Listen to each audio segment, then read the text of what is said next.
Checkpoint 4. The figure here shows 5 paths traversed by a gas on a PV diagram. Rank the paths according to the change in internal energy of the gas, the greatest first. So let's see the given figure. So here the figure refers to the PV diagram, and this PV diagram gives two different information. So what are they? You have 3 isothermic curves, and also you have 5 processes. Process 1, 2, 3, 4, 5, and you can see these processes takes place at different temperatures. So this process connects some temperatures. So here we have to give the change in internal energy from the greatest value. As we already studied from the theory, the change in internal energy of the gas, which is equal to NCV delta T. So your internal energy depends on the change in temperature. So for this question, by using this PV diagram, we are going to give the greatest value of this internal energy for these 5 different processes. So what I'm going to do, I'm going to find the answer from the PV diagram. I'm going to calculate the delta T for each processes. Let's start with the first process. What is given in the first process? You can see the first process connects 2 lines. That means it connects T2 and it's start from T1, it's end with T2. So you can see each line. So here you have the point which is in T1 and then it ends in T2. That means for process 1, the delta T, which is equal to final temperature minus initial temperature. You can see initial temperature for process 1 is T1, final temperature for the process 1 is T2. That means T2 minus T1. Likewise, I have to find the answer for the second process.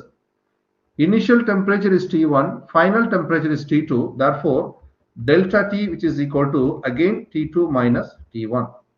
Then I have to find the answer for the third process. So what is given in the third process? You can see here, it starts with first temperature, that means T1. It ends in T2. So again, the third process is the change in temperature is T2 minus T1. Let's come for the fourth process. So what is mentioned in fourth process? It is also exactly similar like your third process. It starts from T1, it ends in T2. So for fourth process, the delta T here is T2 minus T1. When we come to the fifth process, you can see it starts from T1, it ends in T3. So that means this is entirely different from the remaining 4 processes. So we can write the delta T value, which is T3 minus T1, because your initial temperature is T1, final is T3. So when you find the change in temperature, it's T3 minus T1. When you compare the answer for these 5 processes, the first 4 processes give the same temperature, right? T2 minus T1 for the first 4 processes, except the fifth process, because the fifth process we got the answer as T3 minus T1, which refers to more temperature differs. So here we got more temperature difference.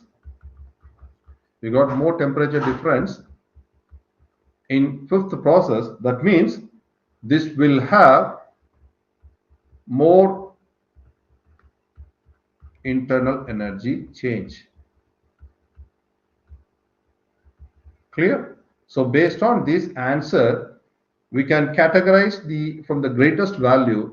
Your fifth process will have the greatest internal energy, but remaining 4 are having the same value. So we can write the answer here as the change in internal energy for the fifth process is greatest, and remaining 4 we got the same temperature. So we can write change in internal energy 1, 4, which is equal to change in internal energy 3, which is equal to change in internal energy 2, which is equal to change in internal energy 1.